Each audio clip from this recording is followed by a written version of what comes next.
नमस्कार, मी विशाल गोसावी. आपण बघत आहात प्रबंधभूमी महाराष्ट्र न्यूज. प्रबंधभूमी महाराष्ट्र न्यूजच्या माध्यमातून मालेगाव महानगरपालिका निवडणुकीसंदर्भात विविध अपडेट आम्ही आपल्यापर्यंत पोहोचवले आहेत. खऱ्या अर्थाने गेल्या 4 ते 5 दिवसांपूर्वी ज्यावेळेस प्रभाग क्रमांक 12 मधून संजयजी महाले यांनी आपला उमेदवारी अर्ज मागे घेतला आणि ज्यावेळेस शिवसेनेने आपली उमेदवारांची यादी जाहीर केली त्यावेळेस अनेक चर्चांना उधाण आलं होतं की शिवसेना नेते संजयजी महाले यांची या ठिकाणी उमेदवारी कापली गेली. नेमकी यामागे काय सत्य आहे, यामागे काय सत्यता आहे हे जाणून घेण्यासाठी आपण आपल्या स्टुडिओला आज संजयजी महाले यांना बोलवलं आहे. त्यांनी अखिल भारतीय मराठा महासंघाच्या माध्यमातून मोठं काम उभं केलं आहे. गेल्या अनेक दिवसांपासून सामाजिक कार्यक्षेत्रामध्ये काम करत असताना जनतेची त्यांनी या ठिकाणी सेवा केलेली आहे आणि जनतेमधूनच त्यांना उमेदवारी मिळावी अशी जनतेमधूनच एक सूर होता. आणि काही दिवसांपूर्वी ज्यावेळेस शिवसेनेच्या उमेदवार यादीमध्ये त्यांचं नाव नसल्याने त्यांच्या कार्यकर्त्यांमध्ये जनतेमध्ये एक नाराजीचा सूर बघावयास मिळत होता. पण नेमकी त्यांची उमेदवारी कापली गेली का त्यांनी स्वतःहून माघारी घेतली, नेमकी यामध्ये सत्यता काय आहे हे जाणून घेण्यासाठी खऱ्या अर्थाने आज संजयजी महाले यांना आपण आपल्या स्टुडिओला बोलवलेलं आहे. संजय भाऊ, प्रथमतः प्रबंधभूमी महाराष्ट्र न्यूजमध्ये मी आपले स्वागत करतो. मी सर्वात पहिले प्रबंधभूमी चॅनलचे विशाल भाऊ, मी तुमचे आभार मानतो. तुम्ही मला इथे बोलवलं आणि आपले महाराष्ट्राचं दैवत छत्रपती शिवाजी महाराज आणि डॉक्टर बाबासाहेब आंबेडकर यांना पहिले नमन करतो आणि माझ्या चर्चेला मी सुरुवात करतो. तुमच्या प्रश्नाचे उत्तर मी देतो. नक्कीच नक्कीच. संजय भाऊ, आपण प्रभाग क्रमांक 12 मधून आपल्या कन्येची म्हणजे पूजाताई यांची उमेदवारी या ठिकाणी दाखल करणार होते, केली होती. अर्ज देखील त्या संदर्भात आपण त्या तयारीमध्ये होतात. नेमकी त्यामागे उमेदवारी मागे काय उद्देश होता, काय भूमिका होती? माझा कुठलाही उद्देश काही नव्हता. प्रथम मी उभं राहण्याचा बी कुठला विचार नव्हता. कुठली उमेदवारी मी मागितली नव्हती आणि मी समाजासाठी निष्ठावंत शिवसेनेचं काम करणारा व्यक्ती आहे. सगळ्या समाजांमध्ये, सगळ्या धर्मांमध्ये काम करण्याची मला रुची आहे. त्या विषयावरती माझा कुठलाही इलेक्शन लढण्याचा कुठलाही माझा विषय नव्हता. परंतु माझ्या घरात एक चळवळ चालली का बा आपल्या मुलीला आपण उभं करू आणि तुम्हाला कोणी लोक नाकारणार नाहीत. समाजात तुम्हाला लोक चांगले मानतात, चांगला वर्ग मानतो, सगळ्या थरातले लोक मानतात. त्या विषयावर मग मी थोडा विचार केला. मग मी मुलीला विचारलं का बा तुझ्यापाशी तुझं कार्ड वगैरे आहे का, आपलं मतदान यादीमध्ये नाव आहे का, बरोबर, पुन्हा तुझं मतदान कार्ड आहे का, तुझे कागदपत्र क्लिअर आहे का, तुझी ओबीसीचे दाखले पूर्ण क्लिअर आहेत का. तिने मला हो सांगितलं. पप्पा माझं सर्व काही तयार आहेत. पुन्हा आम्ही ऑनलाईन चेक केलं, ऑनलाईनला बी सर्व काही आलं. परंतु मी काही गोष्टी जेव्हा मी तयारीला लागलो त्या तयारीमध्ये मला एक लक्षात आलं का बा आपल्या मुलीचे फॉर्म भरताना आपल्याला काय काय कागदपत्र लागतील. जेव्हा मी कागदपत्राची छाननी करण्यासाठी गेलो, मला हा कागद लागेल, तो कागद लागेल, जेव्हा मला वकिलांनी सांगितलं का मतदान यादीमध्ये तुम्हाला ती मतदान यादीचे एक पान मध्ये जिथे उमेदवाराचं नाव आणि फोटो पाहिजे मतदान यादीमध्ये, ती मतदान यादीमध्ये जेव्हा आम्ही बघायला गेलो सगळे कागदपत्र क्लिअर झाल्यावर, तर मतदान यादीमध्ये मला तिथे नाव दिसलंच नाही आणि माझी उमेदवारी जाहीर झालेली होती. मला भुसे साहेबांनी उमेदवारी जाहीर केलेली होती. त्यानुसार मी थोडासा मग कोणत्या अर्थाने मी आता उमेदवारी लढू बघ, मला त्या उमेदवारीमध्ये काय की मला कागदपत्र माझ्या मुलीचं नाव झालं नाही यादीमध्ये. आणि लोकांपर्यंत एक असा मेसेज गेलेला होता का संजय भाऊ तुम्ही एवढे काम करतायत, तुम्हाला आम्हाला कुठलेही काही नको, तुम्ही उभे पाहिजे, तुम्ही समाजासाठी गरजेचे आहेत, तुम्ही समाजाच्या सगळ्या दुःखात सुखात या कुठल्याही कामात धावून जाता. कुठल्याही मंडळांना, कुठल्याही समाजाचे कुठली बी मिरवणूक असो या कुठला उत्सव असो, नवरात्र असो, गणपती उत्सव असो, शिवजयंती असो, या कुठलाही सण असो, तो मातंग समाज असो, मांग समाज असो, कुठल्याही समाजाचा असो, त्या समाजातला कार्यक्रमांना मी उभा राहतो. बरोबर. त्याच्यानुसार मग मी थोडासा माझं मन थोडंसं हलवलं का बुवा आता नाव नाही काय करायचं. मग मी स्वतःहून साहेबांकडे गेलो, घरात चर्चा केली, साहेबांकडे गेलो. साहेब मी स्वतःहून 25 तारखेला गेलो. 25 तारखेला मी त्यांना सांगितलं साहेब मला तुम्ही वेळ द्या. त्यांनी मला वेळ दिला, अर्धा तास वेळ दिला. त्यांना मी सगळं, माझा एक मित्र आहे खंडू उशिरे, त्यांना बी नेलं होतं सोबत. आम्ही सोबत बसलो आणि साहेबांना ही सगळी हकीकत सांगितली. साहेबांनी सांगितलं बुवा कसं काही चूक झाली. साहेब मी समाजाच्या सगळ्या याद्या म्हणजे लोकांची जे नाव आलेले नव्हते बरोबर बरोबर. ते नावांसाठी मी सगळ्यांची छाननी करत होतो आणि माझ्याच मुलीचं मी नाव बघितलं नाही. तिथे माझं थोडस मिस्टेक झाली, बरोबर. चूक झाली. तर त्यानुसार आपल्याला साहेबांनी कुठलंही नाकारलं नाही. मी तिकीट नाकारलेले, साहेबांनी मला तिकीट दिलं होतं. माझी उमेदवारी जाहीर केली होती. तर तुमच्यासारखा एक कार्यकर्ता बरोबर साधारण घरातनं आलेला तर तुम्ही आमच्या बरोबर या आणि या 4ही सीट तुम्ही आम्हाला निवडून द्या. आणि 4ही सीट मी उभा राहतो ना तर 4ही सीट निघणार आहे, आता बी निघणार आहेत. नक्कीच नक्कीच. शिवसेनेने ज्यावेळेस उमेदवारी यादी उमेदवारांची जाहीर केली त्यामध्ये आपलं नाव नव्हतं. त्याआधीच तुम्ही त्या ठिकाणी उमेदवारीमधून माघार घेतलेलीच होती. परंतु ही जी काही चर्चा काही विरोधकांनी किंवा काही व्यक्तींनी या ठिकाणी उठवली की आपली यादीमधून नाव कापलं गेलं किंवा शिवसेनेने उमेदवारी या ठिकाणी आपली कापलेली आहे, त्यावेळेस काही प्रमाणात का होईना कार्यकर्त्यांमध्ये नाराजी पसरलेली होती. त्या नाराजी आपण कशी पाहता? नाही, मी सर्व आपलं जे कार्यकर्ते होते माझे, जे माझे हितचिंतक होते, त्या हितचिंतकांचे सगळ्यांचं मी तर आभार मानतो का की माझी हितचिंतक भरपूर संख्येने होते. बरोबर. तर त्यांचं ही नाराजी दूर करण्यासाठी का की मी आज ज्या चॅनलवरती आलेलो आहे त्या चॅनलवरती हेच सांगतोय का असं कुठलंही काही गोष्टी झालेल्या नाही आहेत. तिकीट मला नाकारलेली, मी नाकारलेले. साहेबांनी मला सगळ्या याच्याने सांगितलं होतं का तुम्ही लढा, तुम्हाला जी ताकद लागेल ती ताकद मी द्यायला तयार आहे, तुमचं तिकीट फिक्स आहे. मला साहेबांनी नाही नाकारलं. स्वतःहून माझ्या काही अडचणी आल्या काही कागदपत्रांच्या माझ्या मुलीच्या, त्याच्यामुळे मी ते तिकीट नाकारलं. आणि माझे जेवढेही बी कार्यकर्ते जे माझ्या सोबत काम करू लागतात समाजाचे, ते मराठा महासंघचे असू द्या, शिवजयंती उत्सव ग्रुप असू द्या, या माझे स्वप्नपूर्ती नगर, अयोध्यानगर, बापूजी नगर, कलेक्टर पट्टा, काकूबाईचा बाग, सोयगाव वगैरेचे जेवढेही मालेगाव तालुक्यातले माझे संबंध आहे, एवढ्या पट्ट्यांना मी त्यांना सांगितलं हात जोडून का असं कुठलंही काही नाहीये. हे जे विरोधक चावळत असतील आणि कोणी म्हणत असेल का होऊन त्यांना तिकीट कापले गेलं, असं कुठलंही नाही झालेले. स्वतःहून मी 25 तारखेला जाऊन मी स्वतःही माघार घेतली आणि मीच नाव सुचवलं का अशा अशा व्यक्तीला तुम्ही हे तिकीट द्या. बरोबर. नक्कीच नक्कीच. परंतु ज्यावेळेस आपण फॉर्म भरला, ही संपूर्ण गोष्ट की त्या ठिकाणी उमेदवाराचं नावच नव्हतं यादीमध्ये, सर्वप्रथम आपण काय प्रक्रिया केली? त्यावेळेस आपल्याला कळालं की आपण पक्षश्रेष्ठींना कधी भेटलात, काय संदर्भात चर्चा झाली आणि साहेबांचा त्यावरती उत्तर काय होतं? नाही, साहेबांना जेव्हा मला हे कळालं, मी सगळं वकिलांकडे गेलो, मी तहसीलदार साहेबांकडे गेलो, प्रांत साहेबांकडे गेलो, शिशिर भाऊ हिरे ना, शिशिर भाऊ हिरे, शिशिर भाऊ हिरेंकडे गेलो. त्याच्यानंतर मी अख्खर वकिलांकडे गेलो, अख्खर वकिलांकडनं त्याच्यानंतर मी कृष्णा विठ्ठल पवारांकडे गेलो. सगळ्यांची माहिती घेतली, जे जे तज्ज्ञ होते त्या तज्ज्ञांकडनं माहिती घेतली का बुवा याच्यात काही मार्ग निघू शकतो का. त्यांनी सांगितलं का तुमचं मतदान यादीमध्ये 1 एप्रिल तुम्ही जे नाव नोंदलेलं होतं तर ते 1 एप्रिलची यादी निघालेली. जर कधी 5 एप्रिलची यादी आली असती तर तुम्हाला उमेदवारी करायला कुठली अडचण राहिली नसती. म्हणून मी ते सगळ्यांचे सल्ले घेऊन आणि मग मी साहेबांकडे गेलो, माझ्या पक्षश्रेष्ठीपाशी गेलो, माझे जे पदाधिकारी आहेत सगळ्यांच्या कानावर टाकले, काय माझी मित्रमंडळी आहे त्यांच्या कानावर टाकलं.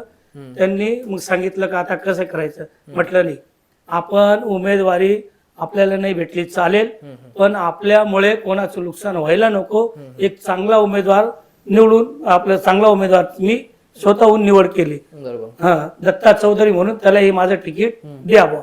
अच्छा, नक्कीच नक्कीच. त्यावेळेस ही संपूर्ण उमेदवारांची यादी जाहीर झाली. प्रभाग क्रमांक 12 मध्ये जे काही 4 उमेदवार आहेत, आता त्यांच्या प्रचारामध्ये आपण सहभाग घेणार आहात का? आपण जर उमेदवारी करू शकला नाहीत परंतु या प्रभागातून शिवसेनेचे वर्चस्व दिसलं पाहिजे यासाठी आपण काय प्रयत्न कराल? नाही, मी तर माझे मालेगाव तालुक्यात जेवढेही शिवसैनिक आणि जेवढे बी आज नगरसेवक उभे आहेत, जे उमेदवार उभे आहेत, त्या उमेदवारांसाठी मी प्रचार तर करणारच आहे. पण माझ्या जे 12 मध्ये जे 4 उमेदवार आहेत हे विजय हो, त्यांच्यासाठी मी दिन रात्र मेहनत करेल आणि दादा भुसेंच्या याच्यासाठी उमेदवारांसाठी मी पाठीशी राहणार आहे आणि व्यक्तिगत मी रात दिवस मेहनत घेणार आहे आणि लोकांना आव्हान करणार आहे का मालेगावातले जेवढे बी शिवसेनेचे उभे म्हणजे शिवसेनेचे जे उमेदवार उभे आहेत यांना भरपूर मतांनी विजय केलं पाहिजे. त्या विजय करण्याच्या मागे कारण काय का दादा भुसेंनी जो विकास केलेला आहे, जे असा कोणचा भाग आहे का तिथे विकास नाही झालेला आहे. एक लाडकी बहीण आणली, त्याच्यानंतर आपल्याला पुन्हा कलेक्टर पट्टा वगैरे पुन्हा मालेगाव तालुक्यात गडरी झाल्या, भुई गडरी झाल्या, त्याच्यानंतर रस्ते झाले, त्याच्यानंतर त्यांनी कृषी विद्यापीठ आणलं, त्याच्यानंतर त्यांनी असा कुठलाही भाग असा त्यांनी असा बखाळी ठेवलेला आहे. चांगला सगळे चांगले कामं करून आणि सगळे चांगले सुशिक्षित म्हणतो ना आपण, जसे एरिया तसे एरिया सुशिक्षित केले त्यांनी. आणि म्हणजे कुठलीही बोलताना म्हणजे कुठलाही असा मागासलेला वर्ग नाही राहिलेला आता, म्हणजे मागासलेला वाढ पण राहिलेला नाहीये. त्यांनी कामं जितके केलेले आहेत ना त्या कामांचं म्हणजे लिस्ट अशी मोठी आहे की शब्द काढता काढता आम्ही चुकून जाऊ, इतके कामं केलेले आहेत. आणि भुसे साहेबांनी जे मालेगावसाठी केलेले त्या सगळ्या लोकांनी भुसे साहेबाकडे बघून जेवढे उमेदवार आहे उभे केलेले शिवसेनेचे व शिंदे साहेबांकडे बघून त्यांना भरपूर मतांनी विजय केलं पाहिजे. धनुष्यबाणावर सगळ्यांनी शिक्के मारले पाहिजे आणि भरपूर मतांनी विजय झाले पाहिजे. ही माझी जनतेला आव्हान आहे. साहेबांकडे बघा, त्यांच्या विकासाकडे बघा. जर आज विकासाकडे बघू तर आपलं गाव चांगलं राहील, आपलं शहर चांगलं राहील, आपल्या शहराला कुठे गालबोट लागणार नाही. अशा उमेदने ते साहेब काम करतायत. भुसे साहेब आमच्यासाठी देव आहेत आणि त्या देवाने इतके काही काम केलेले, दिन रात्र पळतात, ते काही बघत नाही. एवढे मोठे व्यक्ती असताना ते आज जमिनीवर पाय ठेवून चालतायत, त्यांनी हवामध्ये उडत नाही येत ते कुठल्याही. ते एक देवासारखे आणि एक साध्या कार्यकर्त्याच्या घरी बी जाऊन आणि साधे कार्यकर्ते म्हणून ते काम करतायत. बरोबर, नक्कीच. मालेगावमध्ये या ठिकाणी विकासात्मक दृष्टिकोनातून भरीव काम या ठिकाणी मंत्री नामदादासाहेब भुसे यांनी केलं आहे, असं या ठिकाणी आपण ओळख केलंच आहे. परंतु आता जे या ठिकाणी आपले 24 उमेदवार रिंगणात आहेत, म्हणजे म्हणजे आपल्या हिंदू बहुल भागामध्ये 6 वार्डामध्ये या ठिकाणी शिवसेनेने उमेदवार दिलेला आहे. खऱ्या अर्थाने युती तुटली, ज्यावेळेस युती संदर्भात चर्चा सुरू होती, काही जागा कमी जास्त प्रमाणात दिल्या जात होत्या. खऱ्या अर्थाने युती तुटली. युती तुटल्यामुळे कार्यकर्त्यांना संधी मिळाली असं वाटतं का आपल्याला? हो, नक्कीच. का की साहेबांनी युतीसाठी खूप प्रयत्न केले आणि युतीला मनासारखे जागा देण्याचेही प्रयत्न केले साहेबांनी. परंतु युतीचे काही नेत्यांनी युती करण्याचा नाकार दिलं. आमच्या साहेबांनी एवढं मोठं मन दाखवलं होतं का आपले 24च्या 24 सीट आता शिवसेनेची निवडून येणार आहेत, त्याच्यात न अर्धे सीट त्यांना देणार होते का बा तुम्ही जे 50% आपण करू बुवा. त्यांनी एवढा मोठा विषय घेतला, एवढं मोठं मन दाखवलं आणि युती व्हायलाच पाहिजे होती. पण आमच्या साहेबांनी खूप प्रयत्न केले. साहेबांचं तर मी म्हणतो ना ते देव आहेत, का की ते सगळ्यांना सामावून घेणार आहेत, सगळ्यांना घेऊन चालणार आहेत, सगळे धर्मांना घेऊन चालणार आहेत. त्यांचं जे कार्य आहे ते महाराष्ट्र लेवलमध्ये काम आहे, नुसतं मालेगाव पुरता मर्यादित नाहीये. आणि मालेगावासाठी ते जे कार्य करतात ते निधी आणण्यासाठी आणि विकास करण्यासाठी. तुम्ही बघा याच्या मागचे काही वर्षापासून साहेबांनी गाव किती सुंदर केलेले. कुठल्याही भागात जा, तुम्ही खेडेपाड्यांवर जा, तुम्ही शालेय शिक्षण मंत्री असताना शाळेच्या व्यवस्था आज किती झालेली आहे. त्याच्यानंतर तुम्ही आज जसं म्हणतो कृषी विद्यापीठ, डबल नाव घेते मी, कृषी विद्यापीठ घेतलं. जसं आपलं मोसम पुलावरती आपलं ते सावित्रीबाई तिथे अभ्यासिका बरोबर ते आणलं. त्याच्यानंतर आपण विचार केला पाण्याची समस्या होती, जे खेडेपाडे ती समस्या दूर केली. आणि अनेक अशा गोष्टी आहेत का बा माझ्यासारख्या कार्यकर्त्यांना एवढं बोलता येणार नाही.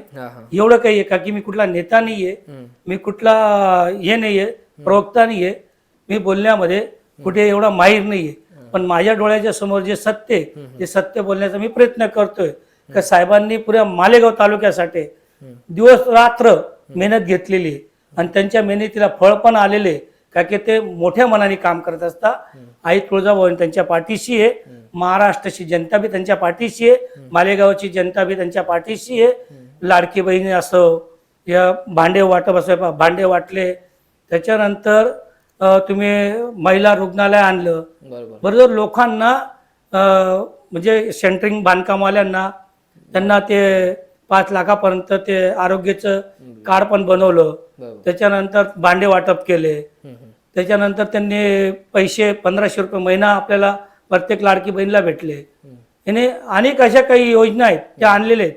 माझ्यासारख्याने एवढा अभ्यास केलेला नाहीये, ते डोळ्याला बघितलेले ते सांगतोय मी. जर मी अभ्यास करून तर मग एक एक तंत सांगेल का आपल्याला आपल्या चॅनलवरती आपल्याला 10 घंटे लागून जातील एवढं सांगत. नक्कीच. खऱ्या अर्थाने मालेगाव विकासात्मक दृष्टिकोनातून वाटचाल करत आहे आणि केलेला विकास काम आणि त्याचं वापर करायला खरंच या ठिकाणी दिवस कमी पडेल. आपण सांगितल्याप्रमाणे की या ठिकाणी आता ही पंचवार्षिक निवडणूक आता गेलेली आहे, तिथे आपल्याला उमेदवारी करता आली नाही. आपल्या माघारीमुळे अनेक गैरसमज लोकांमध्ये पसरलेले आहे.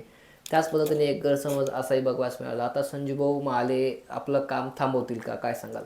मी आधी बी बोललो, काम मी कधी थांबवणार नाही. मी जोराने काम करेल आणि जोराने 2 दिवसापासून आम्ही नारळ फोडले. बागुल कॉलनीत गणपती मंदिरापाशी नारळ फोडलं आणि आज तुळजाभवानीपाशी नारळ फोडलं आणि 2 दिवसापासून जोरात प्रचार चालू आहे. आणि मी जास्ती उत्साहित आहे आणि जनता बी उत्साहित आहे. जनता जेवढे बी उमेदवार उभे केलेले मालेगाव तालुक्यात शिवसेनेचे यांना विजय करतील ही फुल गॅरंटी देतो मी. का की लोकांचा जो उत्साह आहे तो दादा भुसेकडे आहे, दादा भुसेच्या विकासाकडे आहे. दादा भुसेंनी जे काही केलेले आपल्या जनतेसाठी केलेले, व्यक्तिगत स्वतःसाठी काही केलेले नाही. सकाळीपासून ते 7 वाजेपासून तर रात्रीच्या 12 वाजेपर्यंत ते जनतेसाठी काम करतात. त्यांची वयाच्या त्या हिशोबाने आज आपलं वय कमी आहे, आपण 2 गल्ल्या फिरलो तर थकून जातो आणि ते दिवस रात्र मुंबई मालेगाव सगळं अटेंड करता आणि सगळ्यांना घेऊन चालता.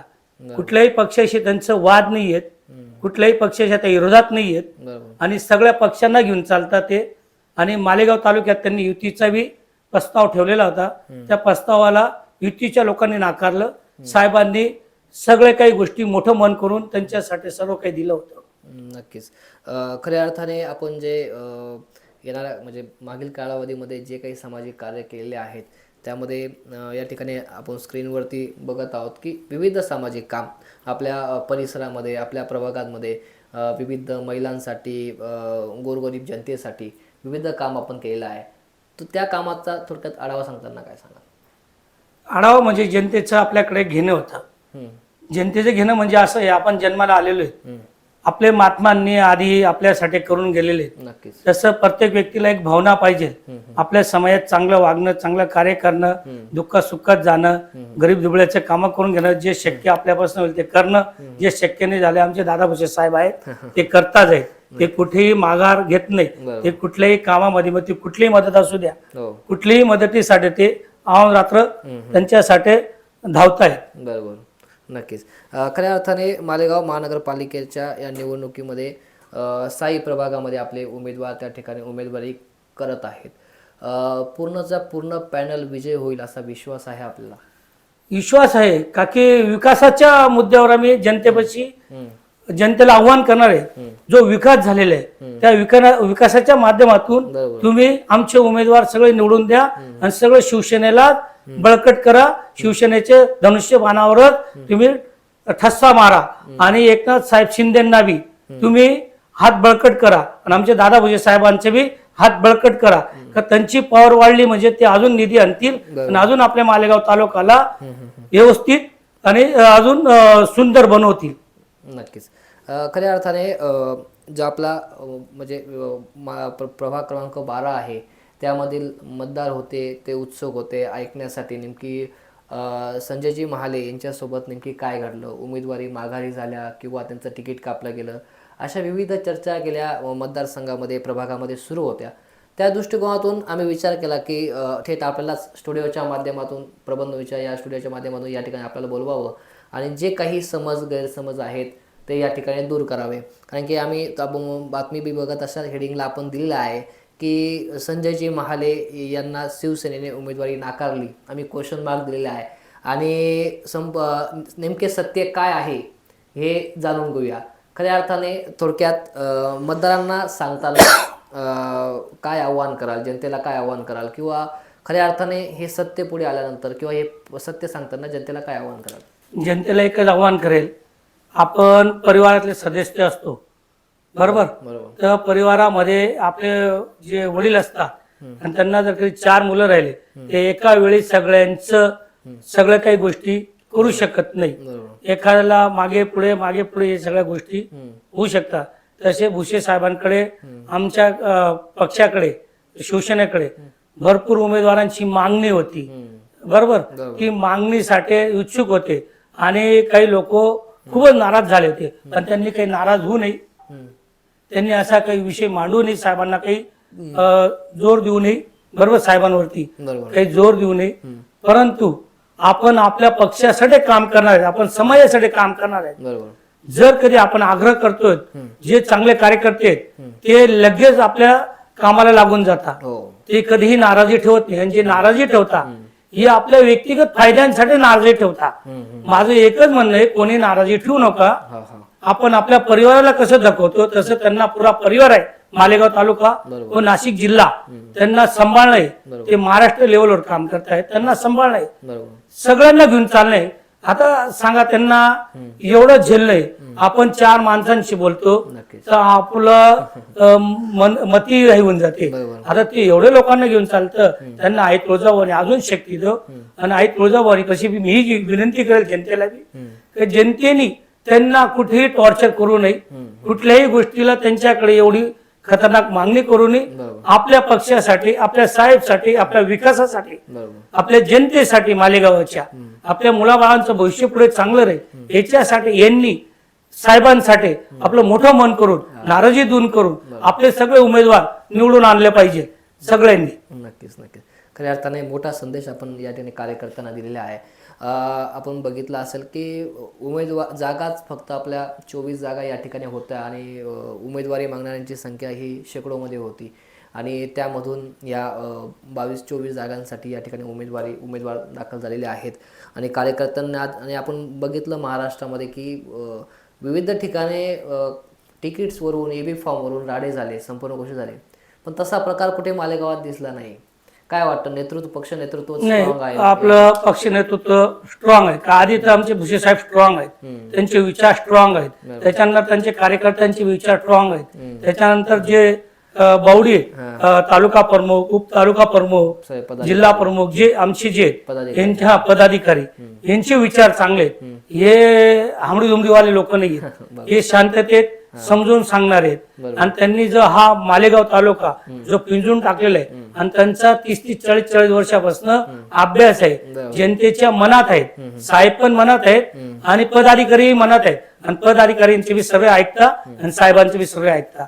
सगळ्यांनी कुठेही काही केलेलं नाहीये आणि सगळ्यांनी एका मताने आणि एका विचाराने आता साहेबांच्या पाठीशी उभे आहेत आणि उमेदवारांच्या पाठीशी उभे आहेत. नक्कीच. समजा आपण तर त्या ठिकाणी स्वतःहून माघार घेतलेली आहे, पण अनेक उमेदवारांना त्या ठिकाणी नाकारण्यात आलं, त्यांचं यादीमधून नाव कमी करण्यात आलं, ते काही प्रमाणात नाराज देखील झाले असतील. नाही, एवढा मोठा पक्ष नाराज देखील झाले असतील. खऱ्या अर्थाने माझा प्रश्न असा आहे की जर जे काही उमेदवारांना आता संधी मिळाली नाही, येणाऱ्या काळामध्ये नामदार दादाजी भुसे साहेब त्यांना संधी देतील किंवा त्या ठिकाणी त्यांच्या कार्याला न्याय मिळवून देतील असा आपल्याला विश्वास आहे का? पुरा विश्वास आहे. साहेब कोणालाही नाराज होऊ देत नाही, कोणत्याही कार्यकर्त्यावरती अन्याय होत नाही, सगळ्यांना न्याय भेटतो. आज नाही तर उद्या भेटेल बरोबर, पण त्यांना कोणालाही सोडून चालत नाही. साहेब सगळ्यांचे विचार करतात. विलेक्शन आलं म्हणजे काही नुसतं विलेक्शन लढणं नाही, त्याच्या मागचं सामग्री लागते, बरोबर. त्याच्या मागचं आपलं काही लोक काय करता, उभे राहण्याचा प्रयत्न करता, मान्य आहे, तिकीट दिलं, पण काही लोक आपल्या मागच्या काही गोष्टी विकून फुकून आणि काही उमेदवाऱ्या करायला जातात, त्यांच्यावर विचार ठेवतात. साहेब कारण माझा कार्यकर्ता बरोबर. हा रोडावर रस्त्यावर आला नाही पाहिजे, अरे वा. माझे कार्यकर्त्यांचा परिवार रस्त्यावर आला नाही पाहिजे, बरोबर. त्याच्यासाठी काहींना समज घालतात साहेब, आणि समज देऊन त्यांना सगळ्या गोष्टींना मार्गी लावता. आणि अनेक व्यवसायांना साहेबांनी त्यांना समजून त्यांच्या परिवारात बसून आणि त्यांना व्यवस्थित मार्ग लावलेले, म्हणून कोणी नाराज नाही. बरोबर, नक्कीच. खऱ्या अर्थाने गेल्या अर्धा तासापासून आपण चर्चा करत आहोत. जे काही गैरसमज या ठिकाणी काही पक्ष कार्यकर्त्यांना किंवा या ठिकाणी जनतेला पडलेले होतं, या मुलाखतीच्या माध्यमातून नक्कीच ते संपूर्ण गैरसमज दूर होतील. आणि खऱ्या अर्थाने संजयजी महाले यांचं काम खूपच प्रेरणादायी आहे. त्यांनी अखिल भारतीय मराठा महासंघाच्या माध्यमातून अनेक सामाजिक कार्य या ठिकाणी केलेले आहेत. कोरोनामध्ये देखील त्यांनी महत्त्वाची आपले भूमिका त्या ठिकाणी बजावली होती आणि स्वतः जीवावर खेळून त्या ठिकाणी अनेक रुग्णांना त्या ठिकाणी त्यांनी वाचवलं होतं. रुग्णसेवा ही ईश्वर सेवा म्हणून त्यांनी संपूर्ण कोरोनामध्ये एक चांगल्या पद्धतीने काम आपलं उभं केलं होतं. त्याच पद्धतीने शिवसेनेच्या माध्यमातून नामदार दादासाहेब भुसे यांच्या नेतृत्वाखाली त्यांनी मोठं काम उभं केलं होतं. प्रभाग क्रमांक 12मध्ये अनेक दिवसांपासून ते या ठिकाणी संपूर्ण विविध भागांमध्ये, विविध चौकात विविध प्रभागातील विविध भागांमध्ये त्यांनी विविध सामाजिक कार्य त्या ठिकाणी केलेले आहेत. वृद्धांसाठी असतील, महिलांसाठी असतील, गोरगरीब लोकांसाठी असतील, मागासवर्गीय लोकांसाठी असतील, महत्त्वाची कामाची भूमिका त्यांनी त्या ठिकाणी आपली बजावली होती. आणि त्याचमुळे जनतेमधून ज्यावेळेस त्यांचं उमेदवारी या ठिकाणी दिसली नाही किंवा उमेदवारीच्या यादीमध्ये त्यांचं नाव दिसलं नाही, त्यामुळे त्या ठिकाणी अनेक लोकांमध्ये एक संभ्रम निर्माण झाला होता. आणि या ठिकाणी संजयजी महाले यांनी उमेदवारी का केली नाही किंवा यांचं उमेदवारी तिकीट कापलं गेलं का, अशा चर्चा या ठिकाणी सुरू होत्या. आणि त्यामुळे संजीव भाऊंना या ठिकाणी स्टुडिओमध्ये बोलून या संपूर्ण गोष्टींचा खुलासा करणं महत्त्वाचं होतं. म्हणून आजची ही जी काही आपण मुलाखत घेतली आणि संजीव भाऊंनी खऱ्या अर्थाने आम्हाला जो या ठिकाणी वेळ दिला, त्याबद्दल आम्ही आपले आभार व्यक्त करतो की आपण वेळ देऊन या ठिकाणी आम्हाला इथे उपस्थित. मी पुन्हा आपल्या चॅनलचे आभार मानतो का मला एका गरीब माणसाला तुमच्या चॅनलमध्ये बोलवलं आणि काही ते 2 शब्द बोलता आले येडे वाकळे, एवढं तुम्ही समजून घ्या. नक्कीच, धन्यवाद.